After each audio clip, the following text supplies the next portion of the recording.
فإن أصابتكم مصيبة قال قد أنعم الله علي إذ لم أكن معهم شهيدا ولئن أصابكم فضل من الله ليقولن كأن لم تكن بينكم وبينه مودة يا ليتني كنت معهم فأفوز فوزا عظيما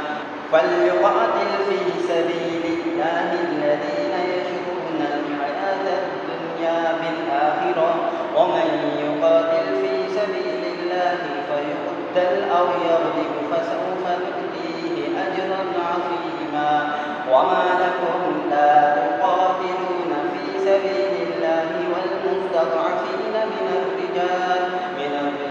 والنساء والولدان الذين يقولون